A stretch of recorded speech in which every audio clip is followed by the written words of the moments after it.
Hello, Jen here, and I have a layout for you for Scraptember. So Jessica and Katie are back again this year with their Scraptember series. They are the Scrappy sisters, and every September they put together a month of prompts that can help to encourage you and motivate you and inspire you. And this year they are being joined by Laura Alberts, who is uber amazing and talented, and she actually designed the sketch for today's prompt. So that's so exciting and so awesome to have her part of the team. And then of course they have a ton of guest designers, so every day they have a bunch of just crazy talented people following those prompts and creating projects to show you guys. So join in. I hope if you haven't experienced a Scraptember before, that you will go and join the Facebook group. I'll leave the link down below so you can see all the videos. You can go right back to September 1st if you want and see everything that's been posted. There's Instagram as well, so you can go and check out pictures there. And yeah, just have a ton of fun. Let me know what your favorite prompts have been and if you did any layouts or projects with them, because I'd love to know what you guys found to be the most fun or the most challenging.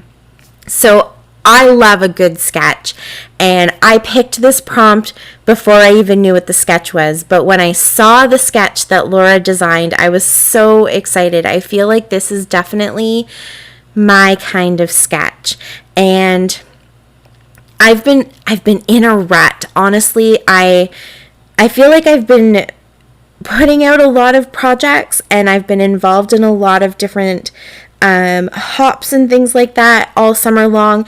But I've been struggling. I think there's just been so much going on and so many other things that I've been thinking about that I haven't had a ton of space in my brain to devote to being creative, and I haven't had a ton of energy to kind of come up with new things on my own. So sketches have been my go-to this whole time, and I really think that is where sketches shine. If you are struggling to put something together, even just looking at a sketch and finding one element that sparks a little bit of an idea can be so helpful sometimes.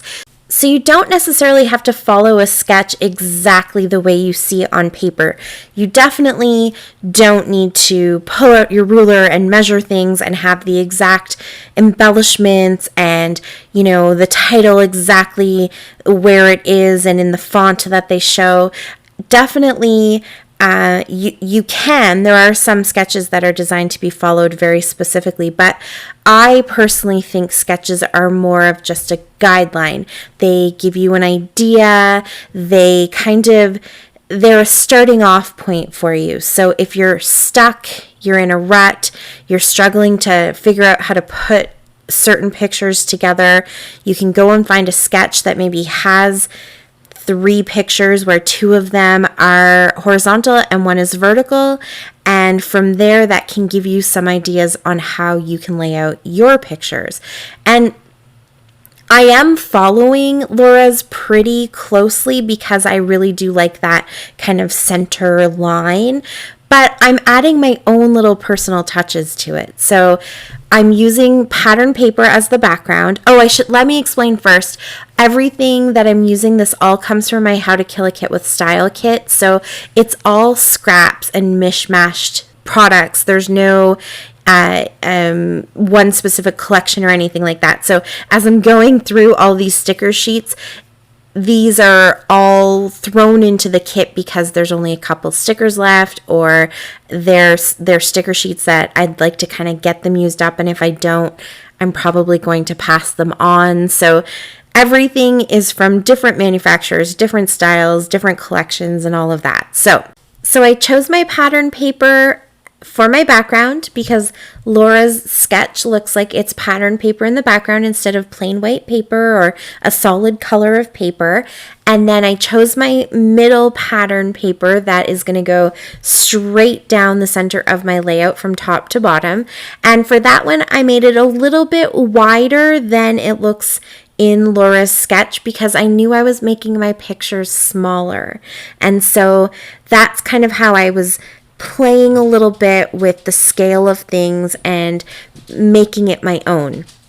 I also tore the edges of my paper to just give that little extra detail. And also because I'm mishmashing a bunch of different collections together, and I know that most of these collections don't have that like very precise, clean, what's the word I'm looking for? They're more organic, if that makes sense. So I felt like the torn edges definitely is more complementary to that style. And what I mean by that is just that if you look at the words that I'm using right now, so even that word capture, it's handwritten, it's not all lined up properly and spaced out perfectly, and you know what I mean? It's just a very kind of natural handwriting that someone did. It has a little bit of personality to it, and it's kind of a little bit wonky in that you'll see me play with it a bunch of times where I can't quite figure out how to make it look straight. I put down good times, I've taken them off, I don't end up using them, but even those foam words, they're meant to just look very kind of natural and scripty, not very perfect and linear and clean. So I think that adding those extra little details like tearing the edges and using some ink on the edges, it just kind of lends to the whole feel of the layout. And I'm putting lots of little bits and pieces together, and none of the colors really match.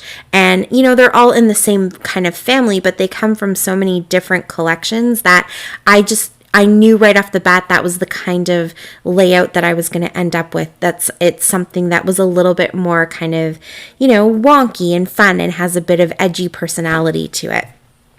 So basically all I'm doing is I'm going through all of those sticker sheets one by one and seeing what I can find. Originally I was pulling stuff off, and you saw me kind of putting my arm to the side. That's because I was actually sticking things to the leg of my tripod.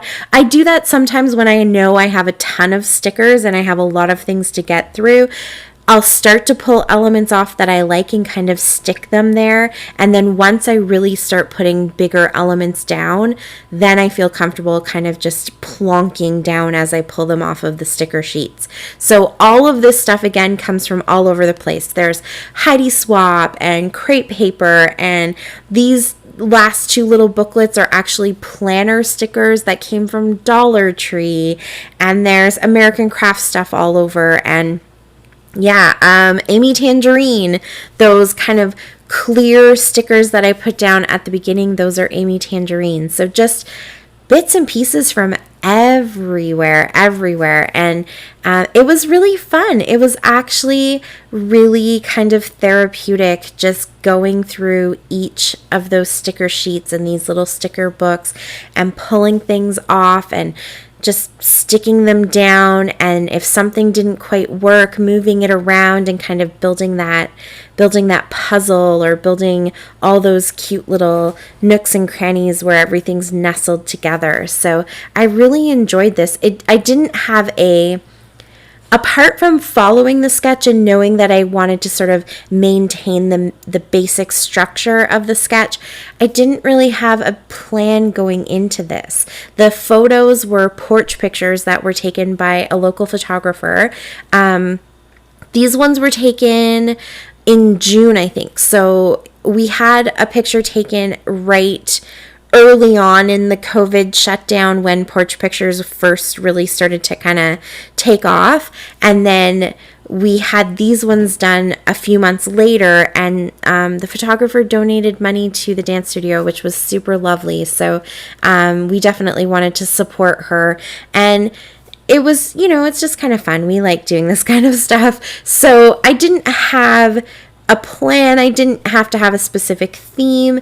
I kind of was pulling out the pink because I just love that my husband's wearing a pink shirt and Kaylin is wearing a pink shirt, and then blue was kind of the other color that really stands out in the pictures. And so I don't have a ton of blue that matches Fox's shirt, but I have little pops of almost more of a mint or a teal, and I do get some navy in there with actually this sticker book that I'm using right now. If you'll see in a second, I'll flip to this heart page, and so I'm going to add some of the gold hearts, but then I'm going to also add some of those navy hearts. So I don't know, there was just something really kind of fun about being able to have the freedom to just throw things on there. And in the end, I'd say that hearts are probably the common theme throughout all of my little clusters. I tried to squish in as many hearts as I could.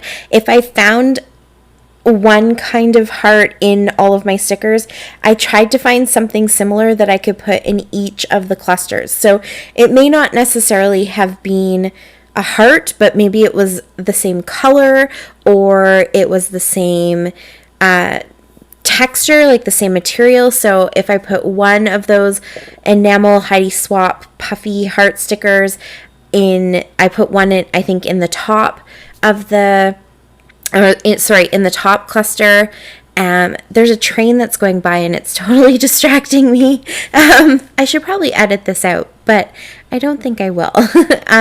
Anyway, so yes, if I put one of those puffy stickers in the top cluster, I didn't have another heart that I wanted to use, but I had a different type of puffy sticker that was from the same collection. So that is in the middle cluster. It says favorite. And then I did have another heart for the bottom. So they're not the same colors, and two of them are hearts, one of them isn't, but they're that same texture. So I tried to at least repeat that. All of these sticker sheets have different papers that they're printed on, and slightly different looks to them. So I tried to get something in each cluster from each sticker sheet or sticker book. I also found lots of cute little sayings. So in that little banner, that was kind of my one little homage to Laura, is that she has banners in her sketch. And so I really wanted to make sure I used that little heart banner. It's kind of that magenta pink, and then the banner is white. I wanted to make sure I got that somewhere on the layout, and I put a little word family there, and so that's from the Emmy Tangerine sticker book. So I made sure to get another little gold phrase on the bottom picture and one up at the top on the top picture. So really, you do what you can, but I just wanted to make sure each of my clusters kind of had similar elements. And I did fuss around a lot, so you can see I'm constantly moving the stickers. I'm constantly trying to just nestle everything in together. And I know I've said a lot in my videos lately that I've kind of been enjoying not doing that and being a lot more simple and just being very intentional with everything that I'm putting down on paper. But every once in a while, when you have the time and you don't really have a plan and you're kind of just exploring how your layout's going to turn out, it's fun to just throw everything on there and see what fits and get fussy and find ways to make everything nestle together. So I did really enjoy this. So to finish it off, I'm adding some Spiegelmom scrap sequins, and I'm splattering some gold, some blue, and some magenta sprinkles all over the paper. And that is it. That's my layout. Thank you so much for watching. I really appreciate it.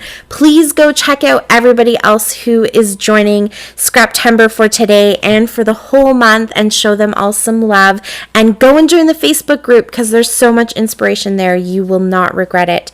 Until next time, happy scrapping. Stay safe. Bye.